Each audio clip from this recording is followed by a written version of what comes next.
December 17, 1986, 5:30 a.m. A truck stop off the New Jersey Turnpike. Richard Kuklinski sat in his car, waiting.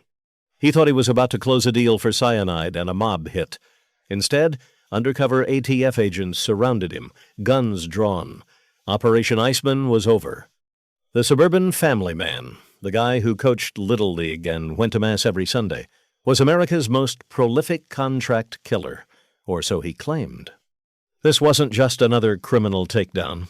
Kuklinski would confess to over 200 murders spanning 3 decades. He said he killed for the Gambino family, the Genovese, all 5 families. He claimed he murdered Jimmy Hoffa, Paul Castellano, even his own mentor.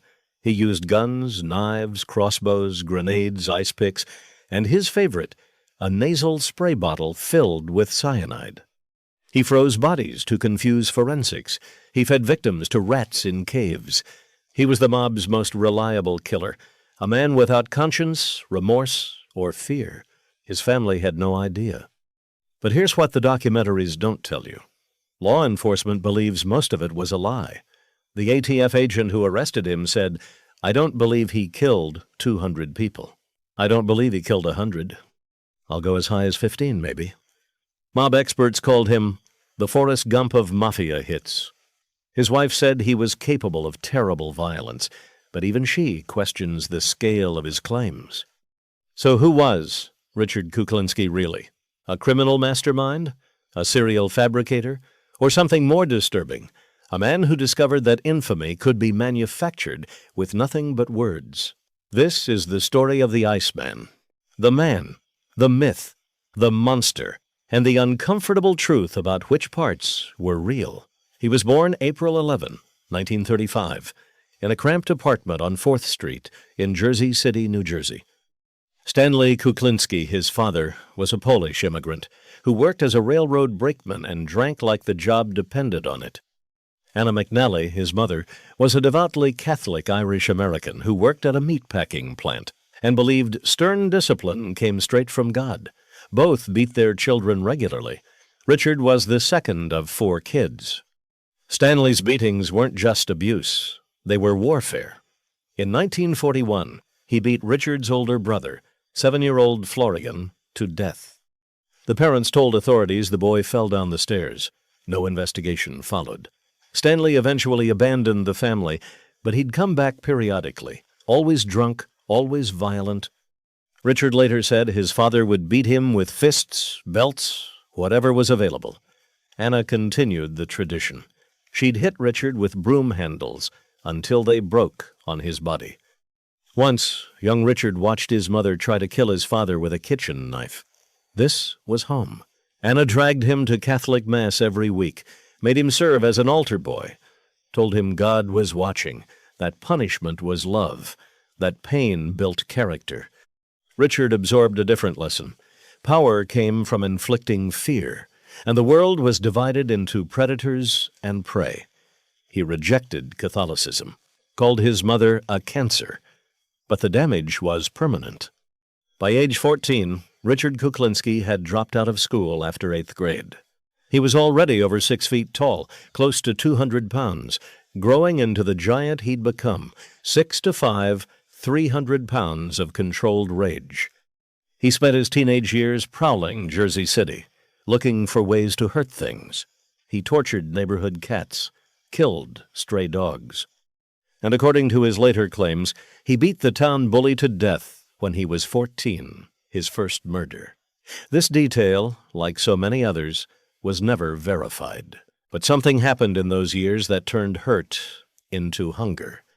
In the 1950s, Richard Kuklinski started earning money any way he could: odd jobs, petty theft, muscle work.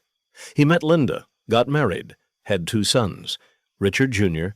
and David. He worked for a trucking company. That's where he met Barbara Padrisi, a secretary at the same firm. He divorced Linda, married Barbara in September 1961. She was 24. He was 26. They moved to Dumont, New Jersey, a quiet suburb with tree-lined streets and backyard barbecues. Over the next few years, Barbara gave birth to 2 daughters, Merrick and Kristen, and a son, Dwayne. To neighbors, they looked perfect. Richard told people he was a successful businessman, a wholesale distributor. He wore nice suits, drove new cars. The kids went to expensive private schools. The family had a pool. They took trips to Disneyland. Richard was an usher at church every Sunday. He showed up at school events, smiled at block parties, waved at neighbors. Nobody suspected that the money came from somewhere dark. By the mid-1960s, Richard Kuklinski had found his real career, working at a Manhattan film lab. He accessed master copies of Disney movies, made bootleg copies, sold them, then he discovered pornography. The profit margins were better. Making and distributing illegal porn tapes became a steady income stream. And through the porn business, he met people connected to organized crime. One of them was Roy DeMeo, a soldier in the Gambino crime family. DeMeo ran his own crew out of the Gemini Lounge in Brooklyn, a place that would become infamous for the Gemini method. Lure victims to the back room, shoot them in the head, hang them in the shower to drain the blood, dismember the bodies, dispose of the pieces. No body, no crime. According to Kuklinski, he became close with DeMeo, learned the trade, worked as a contract killer for the mob. He said DeMeo was his mentor, that DeMeo taught him how murder for hire could be a lucrative business. Here's where the truth gets blurry. Mob experts dispute that Kuklinski ever worked closely with DeMeo. Jerry Capisi, a journalist who wrote extensively about the DeMeo crew, said he found no evidence Kuklinski was part of that world. DeMeo's son, Albert, wrote a book about his father and never mentioned Kuklinski. Neither did Murder Machine, the definitive account of the DeMeo crew. But Kuklinski told detailed stories. He described jobs, methods, names. He was convincing, and maybe that was his real talent. Not killing, but lying. What we know for sure is that by the early 1980s, Richard Kuklinski was running a burglary ring in northern New Jersey. His crew included Gary Smith, Daniel Deppner, Barbara Deppner, and Percy House. They stole, they fenced goods, they made money. Kuklinski also dealt in pirated films, stolen prescription drugs, and firearms. He was a hustler, and when people got in his way or owed him money, they disappeared. January 30, 1980. George Maliband, 42 years old, agreed to meet Kuklinski to buy videotapes. Maliband brought $27,000 in cash. He never came home. 1 week later, his body was discovered inside a 55-gallon drum near the Chemetex chemical plant in Jersey City. Kuklinski had shot him 5 times. He cut the tendons in Maliband's legs to fit the corpse into the barrel. Maliband's brother told police that George was meeting Kuklinski the day he vanished. That put Kuklinski on law enforcement's radar, but they didn't have enough to charge him. Not yet. July 1, 1981. Louis Masgay, 50 years old, met Kuklinski at a diner in New Jersey. Masgay wanted to buy blank video cassettes. He had $95,000 in his van. He disappeared. Completely. No body, no leads. Masgay's family feared the worst but had no answers. For over 2 years, he was just gone. April 29, 1982.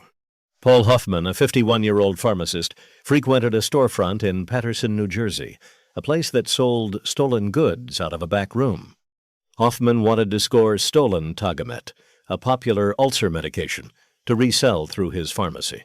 He badgered Kuklinski to make a deal. Kuklinski agreed. Hoffman showed up with $25,000. According to Kuklinski's later confession, he lured Hoffman to a rented garage, tried to shoot him, but the gun jammed.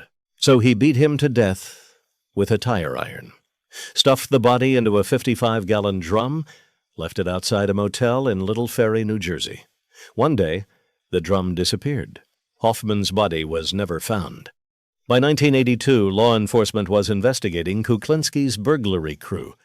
Percy House, one of the gang members, got arrested in December. He agreed to cooperate. He talked. That put pressure on everyone else. Warrants went out for Gary Smith, 37, and Daniel Deppner. Kuklinski told them to lay low. He rented them a room at the York Motel in North Bergen. But Smith got nervous. He talked about going straight, getting out of the life. Kuklinski couldn't risk it.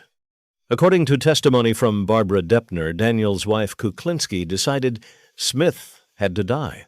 He fed Smith a hamburger laced with cyanide, but the poison worked slowly.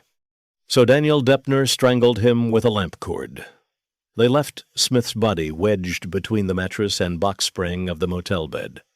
Over the next 4 days, guests rented that room. They complained about the smell, thought maybe something died in the walls. Nobody checked under the mattress. Finally, on December 27, 1982, the motel manager investigated. He found Smith's decomposing corpse. Forensic pathologist Michael Baden later said if Kuklinski had relied only on poison, Smith's death might have been ruled a drug overdose. But the ligature marks and hidden body screamed murder. Between February and May 1983, Daniel Deppner was killed. Kuklinski had him staying at an apartment in Bergenfield that belonged to Rich Patterson, who was engaged to Kuklinski's daughter, Merrick. Patterson was out of town. Kuklinski had keys. Deppner was murdered there. Investigators found a blood-soaked carpet. Kuklinski enlisted Patterson's help to dump the body, telling him it was a friend in trouble. Someone broke in and killed him. Best to get rid of it and forget it happened. Patterson believed him. May 14, 1983. A bicyclist riding Clinton Road in a wooded area of West Milford, New Jersey, spotted a body surrounded by vultures. It was Daniel Deppner, wrapped in green garbage bags. Medical examiners noted pinkish spots on his skin, possible cyanide poisoning. He'd also been strangled. His stomach was full of undigested food, burned beans, suggesting he died during or shortly after a home-cooked meal. The body was found 3 miles from the ranch, where Kuklinski's family went horseback riding. Deppner was the third associate of Kuklinski's to turn up dead. September 25, 1983. Hikers near Orangetown, New York, discovered the body of Louis Masquet, 50 years old, shot once in the back of the head. He'd been missing for over 2 years.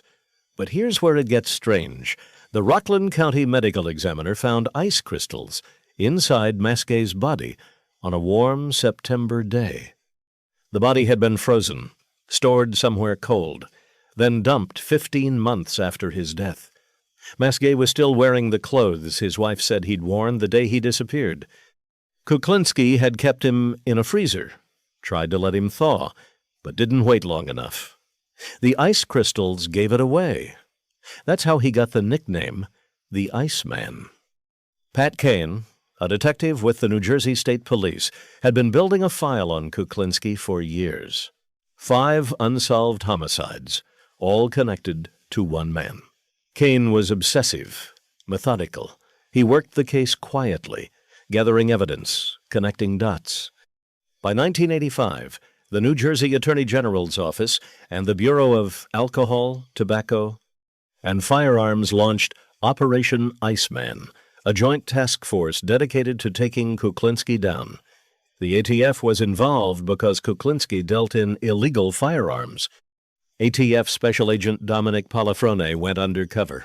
For 18 months, Polifrone posed as a mobster named Dominic Provenzano. He met Kuklinski through Phil Solimene, a local Mafia associate, and the closest thing Kuklinski had to a friend, Solimene was cooperating with the feds. He introduced Polifrone to Kuklinski as a guy who needed a reliable hitter. Kuklinski took the bait. Over months, Polifrone and Kuklinski met in diners, parking lots, bars. They talked business. Polifrone asked about weapons, about hits, about cyanide. Kuklinski bragged. He explained how he used cyanide spray, how it was untraceable, how fast it worked. He said he could supply it. He said he could kill anyone, anytime. Polifrone recorded everything. The recordings were chilling. Kuklinski spoke about murder the way other men talk about carpentry. Calm, matter-of-fact, professional. In December 1986, Polifrone set up a final meeting. He told Kuklinski he needed cyanide and wanted to discuss a contract killing. They agreed to meet at a truck stop off the New Jersey Turnpike on December 17 at 5:30 a.m. Kuklinski showed up. So did 24 law enforcement officers. Unmarked cars boxed him in, guns drawn. Kuklinski didn't resist. He sat in his car, hands visible, waiting for the inevitable. 1 mile away, other agents surrounded Barbara Kuklinski as she drove. She was confused, terrified. Detective Pat Kane approached her, told her plainly, "He's a murderer." Barbara didn't believe it. Couldn't believe it. She knew Richard had a temper. She knew he was violent. He'd beaten her for 25 years. Broke her nose 3 times. Once tried to run her over with his car. When she'd mentioned seeing other people, he stabbed her from behind with a hunting knife so sharp she didn't feel it go in. He told her if she ever left, he'd kill her entire family. She believed that threat. But a murderer? A contract killer? That seemed impossible. Richard went to church. He provided for the family. He was loving when he wasn't angry. And the kids, she'd made him promise never to touch the kids, and he hadn't.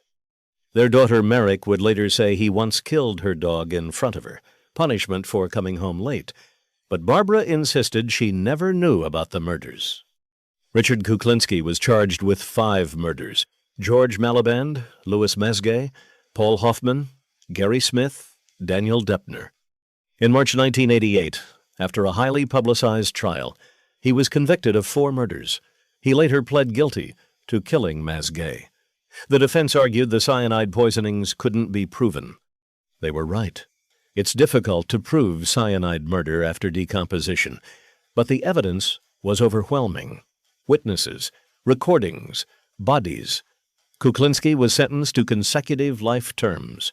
Minimum 200 years before parole eligibility. He would die in prison. But that's when the legend really began. Behind bars, Richard Kuklinski started talking. He gave interviews to journalists, prosecutors, psychiatrists, criminologists, documentary filmmakers, anyone who wanted to listen. He appeared in 3 HBO documentaries: The Iceman Tapes, Conversations with a Killer in 1992, The Iceman Confesses, Secrets of a Mafia Hitman in 2001, and The Iceman and the Psychiatrist in 2003. He spoke calmly, without emotion, describing murders in horrifying detail. He claimed he killed over 200 people, maybe more. He said he worked as a freelance contract killer for all 5 families of New York and the DeCavalcante family of New Jersey. He said Roy DeMeo was his mentor. He said he killed DeMeo. He said he was part of the hit team that murdered Bonanno boss Carmine Galante in 1979. He said John Gotti personally recruited him to kill Paul Castellano and his driver Thomas Bellotti outside Sparks Steakhouse in 1985. He said Sammy Gravano hired him to murder NYPD detective Peter Calabro in 1980. He said he killed Jimmy Hoffa, stabbing him with a hunting knife in Detroit, driving the body to New Jersey, putting it in a drum, burning it, burying it in a junkyard, then later compacting it into a cube and selling it as scrap metal to Japan. He said he used every method imaginable: guns, knives, tire irons, ice picks, grenades, crossbows, baseball bats. He said he rigged a remote-controlled toy car with a bomb. He said he stored a body in a Mr. Softy ice cream truck for 2 years. He said he fed a victim to flesh-eating rats in caves in Bucks County, Pennsylvania. He described killing a man who begged for his life, giving him 30 minutes to pray for God to intervene. When God didn't show up, Kuklinski killed him. He said he felt no remorse, never. The only thing he regretted was hurting his family. And here's where the story fractures. Because law enforcement didn't believe him, in 2006, Paul Smith, a member of the task force that arrested Kuklinski and later a supervisor of the Organized Crime Division of the New Jersey Attorney General's office, said, "I checked every one of the murders Kuklinski said he committed, and not one was true. Authorities throughout the country could not corroborate one case." In 2020, Dominic Polifrone, the undercover agent who arrested him, said, "I don't believe he killed 200 people. I don't believe he killed 100 people. I'll go as high as 15, maybe. Jerry Capisi, a journalist who spent decades covering the Mafia, called Kuklinski the Forrest Gump of mob hits. He said Kuklinski claimed to have been present at every major Mafia event of the era but had no proof. When Anthony Indelicato was convicted in 1986 for the murder of Carmine Galante, Kuklinski wasn't mentioned at trial. When Sammy Gravano flipped and testified about the Castellano murder, he named the entire hit team. Kuklinski wasn't on it. Former Colombo capo Michael Franzese said, "I spent 25 years in that life, on the street. I never heard his name mentioned once. Not once." Even Philip Carlo, the author who wrote Kuklinski's biography and initially believed his stories, later admitted in a postscript that the claims about killing DeMeo, Castellano, and Galante were probably untrue. As for Jimmy Hoffa, law enforcement officials laughed at the story. Bob Buccino, deputy chief who worked the Kuklinski case, said they took a body from Detroit, where they have one of the biggest lakes in the world, and drove it all the way back to New Jersey? Come on. We didn't believe a lot of things he said. FBI Special Agent Robert Garrity stated Kuklinski's Hoffa claim was a hoax, and that Kuklinski was never a suspect in Hoffa's disappearance. Anthony Bruno, who wrote a book about Kuklinski, investigated the Hoffa allegation and concluded the story didn't check out. The caves in Bucks County, where Kuklinski claimed he dumped bodies and fed victims to rats, multiple cave explorers visited after his confessions. No human remains were found. Richard Krenzel, a local cave enthusiast, said, "The only rats I encountered in caves are cave rats, and they are reclusive and shy creatures. Definitely not fierce, as Kuklinski claims. The Mr. Softy truck story? No evidence. The 200-victim claim? No bodies, no missing persons reports, no forensic evidence. So what do we believe? We know Richard Kuklinski was guilty of at least 5 murders: Maliband, Masgay, Hoffman, Smith, Deppner. All confirmed. We know he was a violent, abusive husband. We know he dealt in stolen goods, illegal firearms, pirated films. We know he worked on the periphery of organized crime. We know he killed for money. Whether he killed 15 people or 50 or 5, we'll never know. But 200? Almost certainly not. In 2001, during his second HBO interview, Kuklinski confessed to murdering NYPD detective Peter Calabro on March 14, 1980, in Saddle River, New Jersey. Calabro, 36 years old, was shot in the head with a sawed-off shotgun while sitting in his car. The blast decapitated him. Kuklinski described the murder in detail.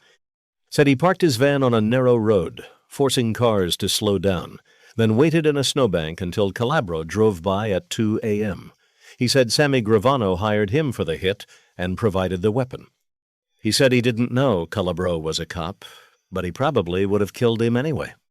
The Bergen County prosecutor thought Kuklinski's confession was fabricated, but the successor decided to proceed.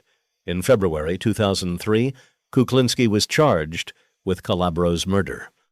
He received an additional 30-year sentence on top of multiple life terms. It was considered a waste.